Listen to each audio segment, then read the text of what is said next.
You are listening to the Palestine in America podcast. I'm your host, Nader Ihmoud. On today's episode, we take a deep dive into a fairly new resource, Decolonize Palestine. The founders, Rawan and Fathi Nimer, join us from Palestine. Salam, thanks for joining me, guys. How you guys doing?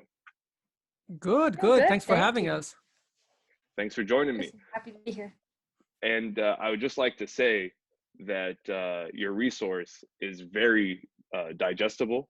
I've been, entrenched in it the last week or so, but also in the last couple of days, just had a few people reach out about Palestine, claiming ignorance, and sent them the website, and they found it very helpful. So, just want to commend you guys for what you guys have been able to create. Oh, thank you so much. That makes us so happy to hear. Actually, yeah. So, what I'd like to do before we really get into the website is, for disclosure to the listeners, I don't know much about you guys, and I want to get to know you guys. This is basically my favorite part of my magazine and the podcast is getting to know other Palestinians. So, Rawan, you could answer first. What do you want people to know about you? Right, so I guess what's relevant is when I was in the U.S. Studying at USC, I was one of the co-leaders of Students for Justice in Palestine. I had done a lot of organizing work with Democratic Socialists of America. This is kind of like student organizing. And then I, moved to Palestine, married the love of my life, and I've ever Is Fathi your husband? Already big enough. He is. I mean, either that or the love of her life, one on one. Well, I mean, I didn't know that, and I'm just guessing by the tone that. We need to get this over with before her husband comes home. So. Oh my God. Hey, interesting fact. Palestine in America. My wife. That's how we met.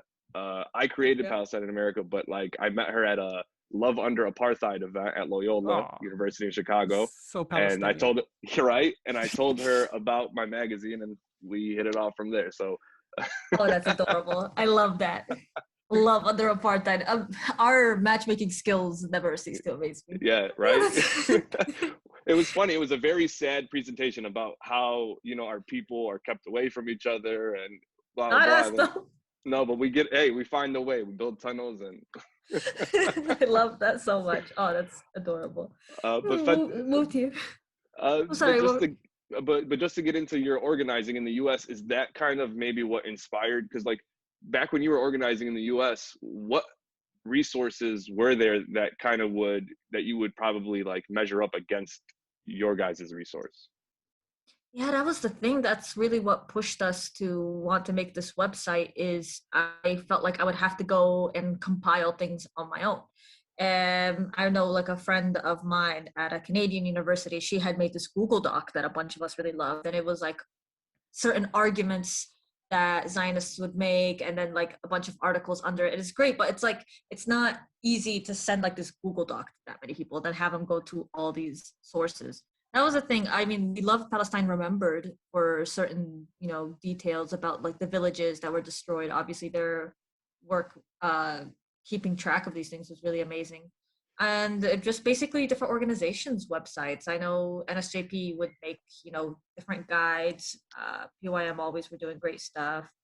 Adela, if I was looking at something about in Palestine, I would go to Al-Haq or some kind of human rights org and the things they were doing. And basically, or reading the articles myself and vetting them before I sent it to someone because I wouldn't want to read this article that I find out later that it's Zionist propaganda.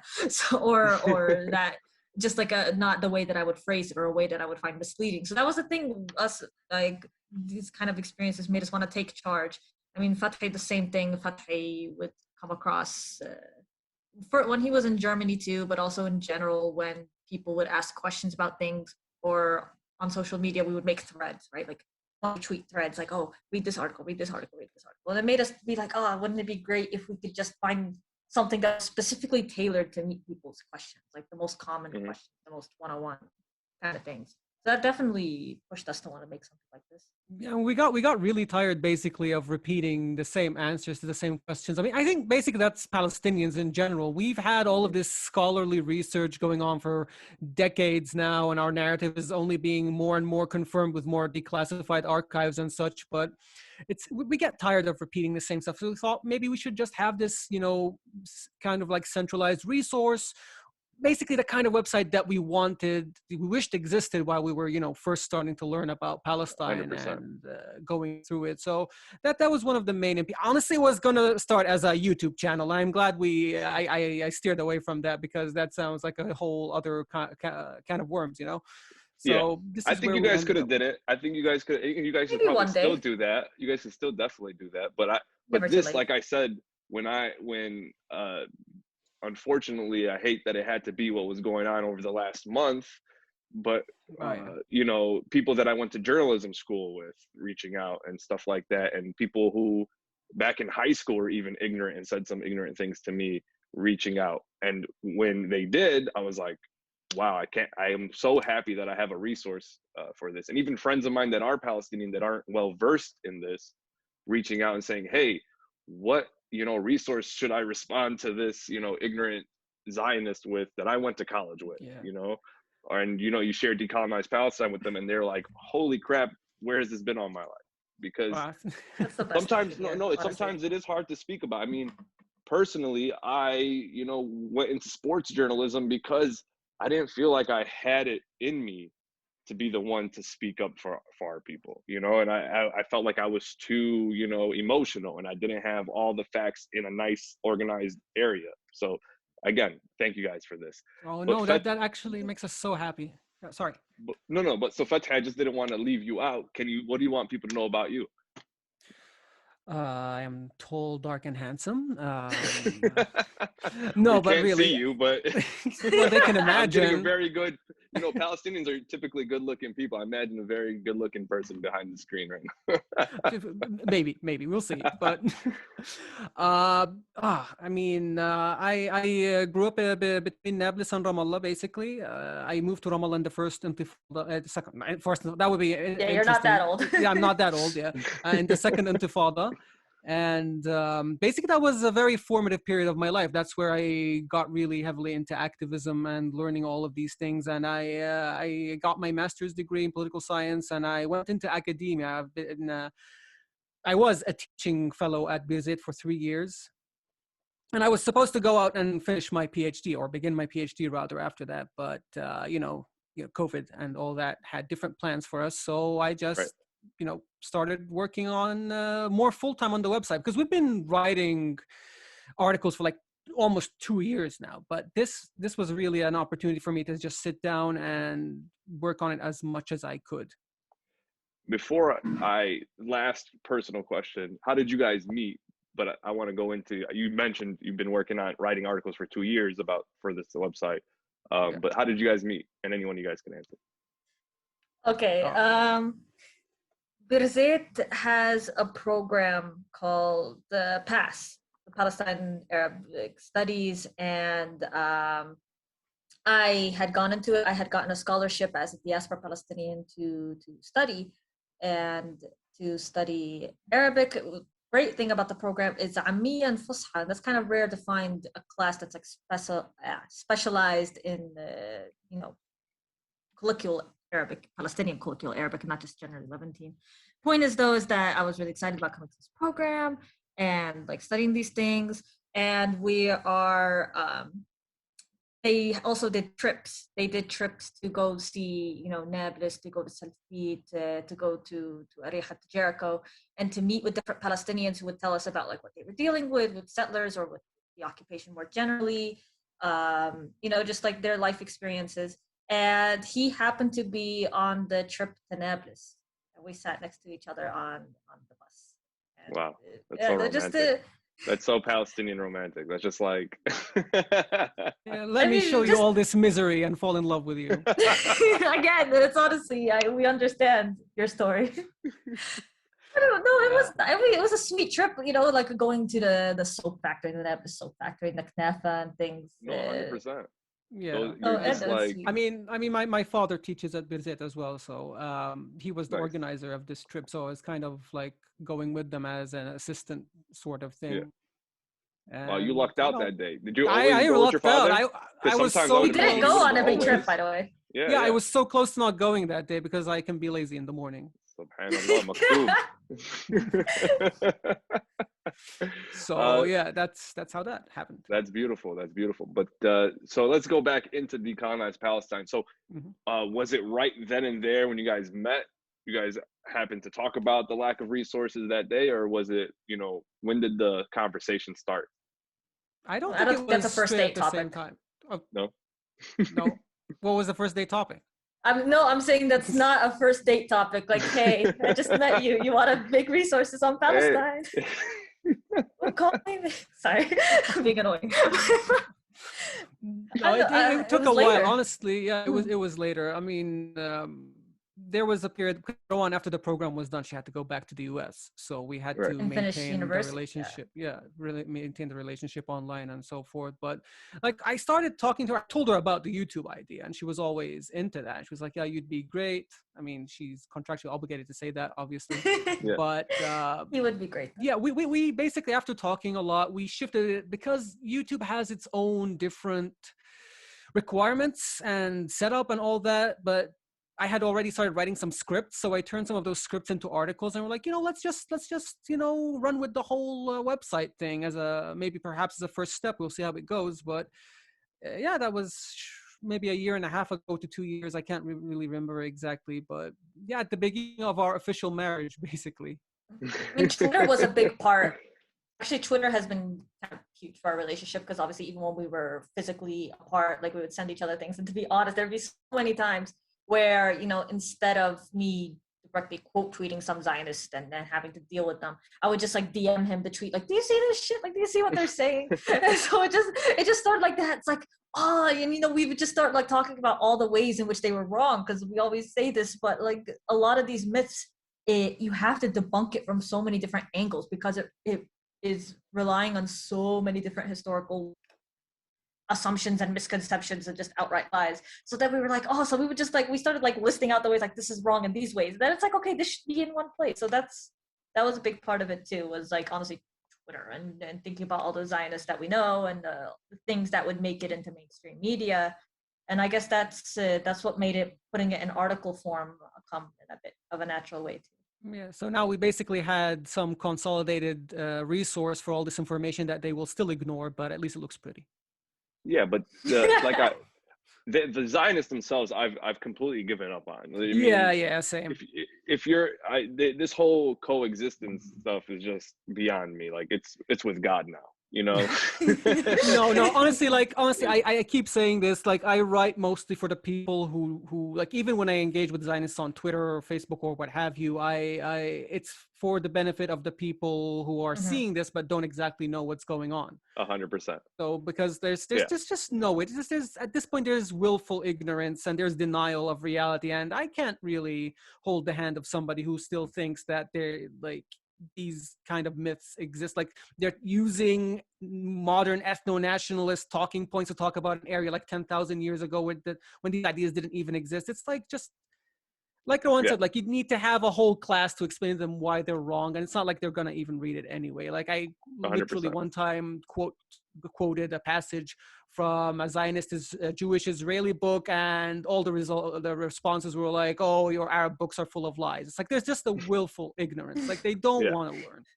Yeah, and honestly, my favorite part of the website is the myths section, because you guys do mention that. I mean, the response to the myths are, they can serve as talking points for people who are talking about Palestinian rights, but they're just factually correct, things that debunk these myths. And I just really appreciate that part of it, because even just recently on Twitter, we're talking about Twitter, I had a former sports reporter professor get into an engagement with me on Twitter, and his response to me was, that's why you guys hide behind women and children, and called me a coward, and then proceeded to block me like a coward. You had to find this block. And so, but these are the people that are teaching us in journalism school, and and then they're passing off these ideas to hundreds of people who are, who might not necessarily identify as Zionists, but will take this guy at his word because he's an authority figure, in their Yeah. life. So Yeah. that's why this resource is so huge. What's your guys' favorite part of the website? I don't know. We love all of it, honestly, because so much of it was compiled with care, obviously, And intention. we're Come on. There was so yeah, much yeah, just intention deep behind it. intention. Come on. You want You know to what? you want to talk about your baby? You can talk about your baby. The washing section is my baby a little bit. But obviously, I mean, because Fathi obviously he looked over all this stuff like with each washing article and telling me like, Rowan, are you sure you want this to be 4,000 words? I'm like, I have a lot to say about the different things, but I do like it. I love how it allowed us to explore, not just specific myth talking points, but allowed us to explore these kind of general ideological ideas and kind of dig it head on. Like, especially purple washing and pink washing. Like, I think they were the most difficult out of the washing section to do because, like, purple washing is like, okay, you have to get into feminism and, like, feminist theory, I think, a little bit, and, like, the reality of Palestinian women, but also not doing that thing that feminist NGOs, like especially foreign feminist NGOs keep pushing us to do, which is like treat Palestinian women as either, more vulnerable than Palestinian men. Like we face particular things because of patriarchy, but this idea that we are victimized in, Yeah. I think, a different way than Palestinian men, or I should say in a deeper way than Palestinian men, is something that like I just reject, because this idea that Palestinian men either deserve what happens to them or whatever they signed up for. It's like, no Palestinian, whatever their gender, whatever, anything, like signed up for occupation. So it's cool to talk about like, okay, yeah, we're not going to pretend patriarchy doesn't exist, but at the same time, this exceptionalizing of Palestinian women or acting like Palestinian women are the only safe Palestinians to talk about, I think I try to reject in purple washing. So that's cool about that. Pink washing, same thing. It's like, well, we're covering this kind of like deep area of okay, what does it mean to have homophobia in our community, but also, kind of reject the idea that we deserve any kind of oppression on other facets because there's homophobia or because there's these other social ills. So I think that's the cool thing about that, is it covers, I think, multiple talking points in some ways, like, there are no people saying that, like, okay, yeah, well, you're saying that 200 people were killed in Gaza. Well, like, what about the gays off buildings? That's ISIS. Not even wrong area. It doesn't matter. We're all brown and scary. Well, I mean, just like that person. I was just gonna incorrect. say factually incorrect. Just like the person who at Fathi, like, hey, Muslim, what do you say about this? That was hilarious. Someone just addressed him like this was his name. So that was a cool thing. I don't know. In general, what I think I really appreciate about the website is when I think not only from an activist standpoint, but even from an academic standpoint, I like that we're very meticulous with citing, books and journal articles and things so that somebody could use that in their research paper. I would have loved that for my research papers, where I know I'm dealing with like a Zionist leaning professor and they are going to be, they're going to double and triple check my sources in a way that they wouldn't for a Zionist. A Zionist can put isreallycool.com and nobody gives a shit. But like for us, it has to be like a book with a historian who's put his whole life into it. But I like that they can do that. They can click on the source, and Fathi is like the citation king. He's really good at kind of citing all these things. So I like that they can do that, and it can help them on papers and things too. Yeah, I that the whole idea of like, we know that the articles can't be 100% comprehensive because I mean we'd never be done. They can't account for everything, but when we do cite, we try to cite from journals and books. Obviously, the washing section is a bit different because it has a lot of media analysis in it, so you need to quote a lot of media. But there's also a lot of journals and the books in there. But we always emphasize that you should read our, for example, myth debunking articles to get a general idea of why this is wrong. But here's like 6 or 7 books or articles if you want to get really deep into this. We're really big on the idea that, light is the best disinfectant. And if you take everything in its proper historical context, we're sure it's going to absolve us, history will absolve us. So we want people to read more basically about it. We don't want it, it's not like a propaganda manual or guidebook, which actual Israel has multiple of, because that's how they think they're going to make themselves look better, through marketing, not through actually changing how they act or do. So yeah, my favorite section personally, the myths section. I really love that section, and we're actually working on multiple myths right now to expand it. So everything is a work in progress, really. We're especially because people now are talking about, oh, what about negotiations again? Because now somehow Netanyahu lost and more right-wing fascists came into power, but we're supposed to be like, oh, this is chance for the This is two-state good. solution or some other nonsense. Yeah.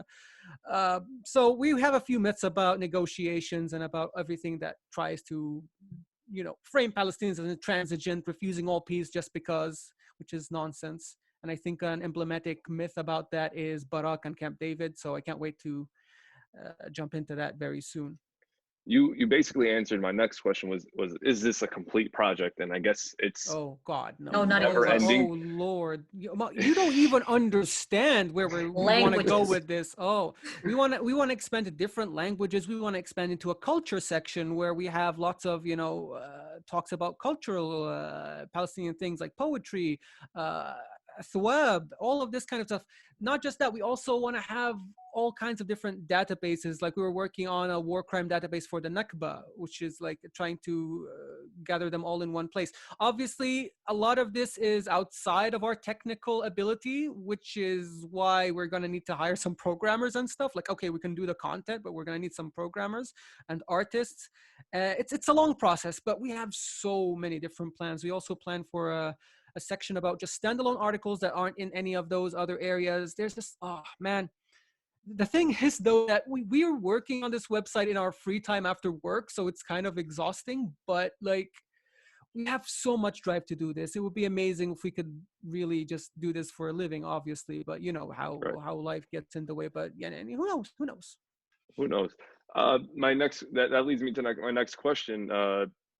We as Palestinians are always up against the Israeli lobby, the who and just Israel in general, which is like a never-ending amount of monetary resources. How did you guys? You said you guys worked on this after work. I'm guessing you guys did majority of the leg of the work. But so that's like, did it cost you like an investment? Are you guys planning to invest financially into it? You guys talking about maybe hiring somebody? Where do you see this going? Well, this is basically all out of pocket so far. The thing that I learned how to build a website. Basically, it's a very basic website when you actually talk about technicalities. Like it's not something very fancy. We had programmer friends help us with some of the coding. Our art is from three very talented artists: Nadine Burkan, Hiba Yassin, and Jenna. What's Jenna's family name, bro? I don't remember. I'm a terrible person. Yeah, we have them under our FAQ on our website. We have their ads and their Instagram Hassan. pages. Hassan, yes. Jana Hassan. They were incredibly. I think that the biggest investment for the website was the art, because we really we wanted to go all out on the art. And I think it paid off, because people really think it's very nice looking. This old, kind of rustic, almost Studio Ghibli kind of, it's cozy as hell. Aesthetics. Yeah, yeah. And our little Hajj mascot.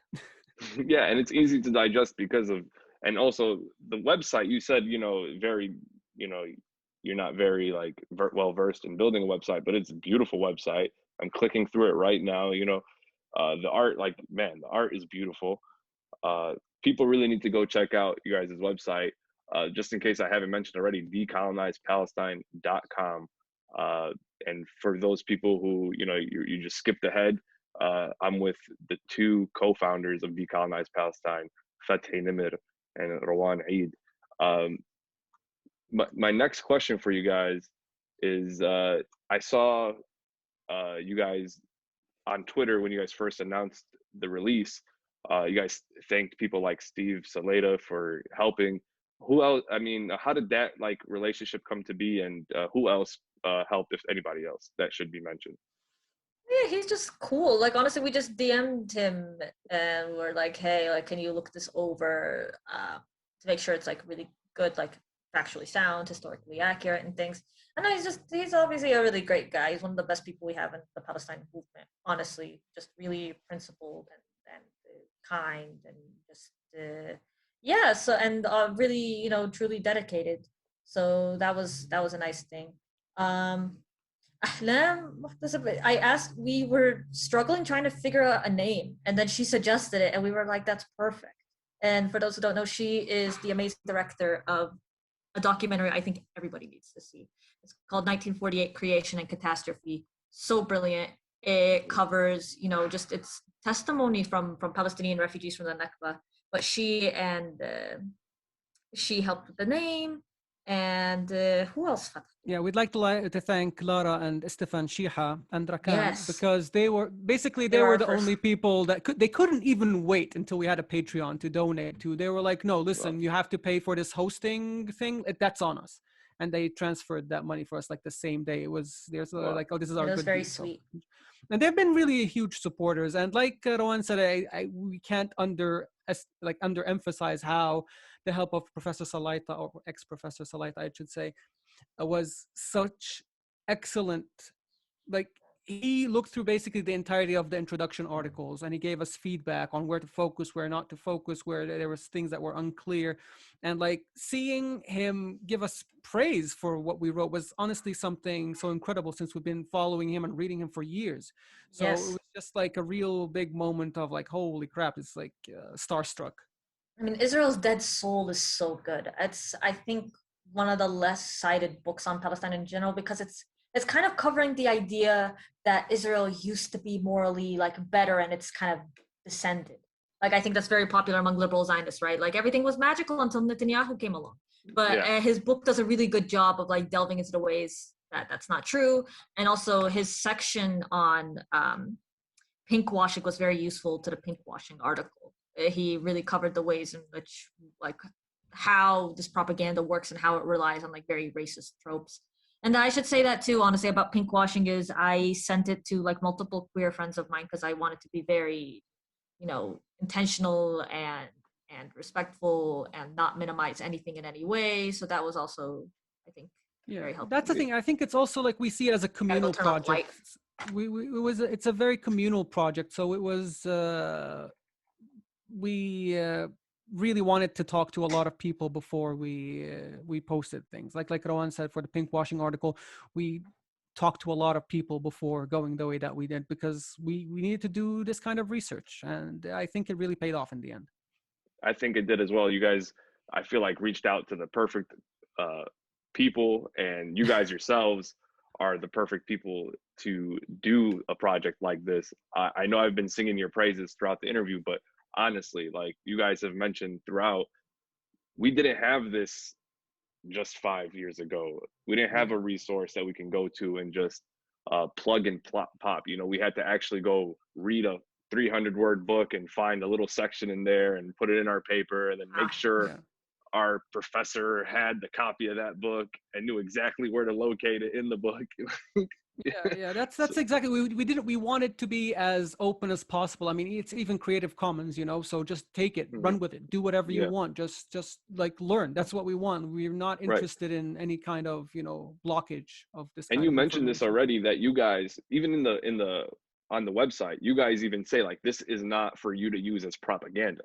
This is, and you mentioned it earlier in the interview, you want people to go and read books and do their own research, not just, read what you guys have written, but do a deeper dive, because if you go after the truth, you'll see for yourself that there's nothing for us to hide, which is huge. So you guys mentioned some books already, or one book already. What other books should a beginner, somebody who really doesn't know anything about this occupation and devastation that's happening to our people? Yeah, I don't think you can go wrong with Rashid Khadi's 100-Year War in Palestine. I think that's a really good introductory book. Seriously, so good. Yeah, if you want to learn about the Nakba specifically, the ethnic cleansing of Palestine by Ilan Pape is also pretty good. There are so many, like, if you're interested in actual like academic information, Salman Abu Sitta has something, a project called the Atlas of Palestine. It's like hundreds upon hundreds of pages. It's free, it's online. You can find, just type in Salman Abu Sitta Atlas of Palestine. There has such detailed information about every single thing about Palestine and the political geography of Palestine, the Nakba, war crimes, even down to the names of the individual villages, why they were ethnically cleansed, and how, and what lands they had.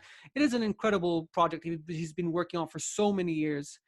And I think that would be good if you're into more, the nitty gritty details of the things. Rawan, what do you recommend, Habibti?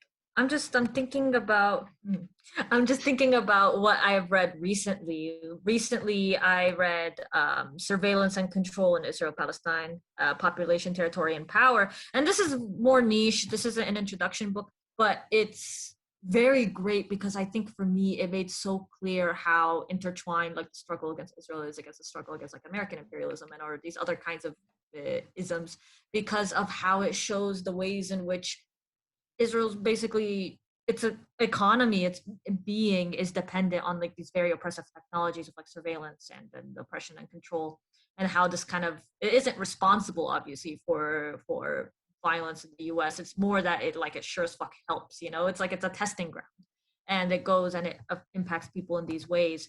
Thinking Palestine was also another interesting one I really liked. I guess to circle back to more of the basics, can't go wrong with I like Ali Abu Ni'ma's One Country bold proposal. I think that's good because that's always the thing people hear, oh, one state versus two state. And I think that sort of, as much as we kind of push back against some misconceptions about a one state, is a lot of people are introduced to the question of Palestine through in this way of like one state versus two states. So I think something that directly answers that is always really good. And just the reading list. The reading list is pretty thorough.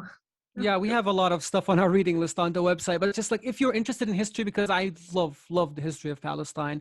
Noor Masal has 4,000 years. Yes. Palestine 4,000 years history is excellent, like a starter resource.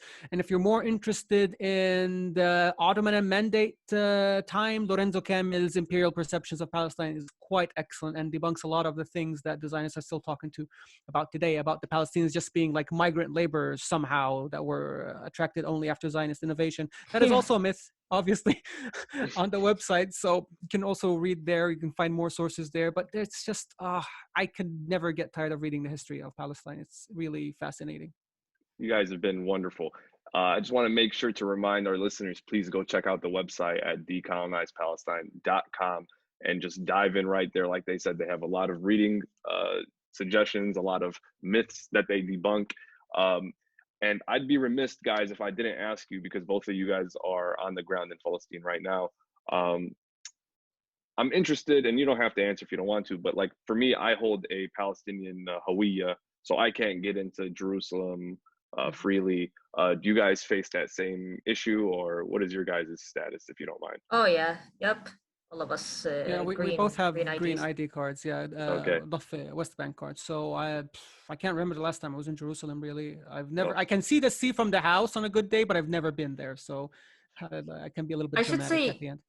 Unlike Fathi, I do have American citizenship, but I think the funny thing was before Corona, I had tried to go to the embassy to sort something out, and I applied like on the basis of like I am American citizen, I am trying to go to the damn embassy. There is no embassy in the what, like in Ramallah. Let me go, and they were like no. So it's like even even when someone has like the most official excuse you could probably have, it's like none of us. They do not want to see any of us. Yeah, your green ID card overwrites your any other citizenship. It doesn't matter where you're from, it overwrites it. If you have an ID card, they'll treat you like a Palestinian from the West Bank. It doesn't matter if you have 15 different other passports. 100%. I mean, I have my Hawiyya.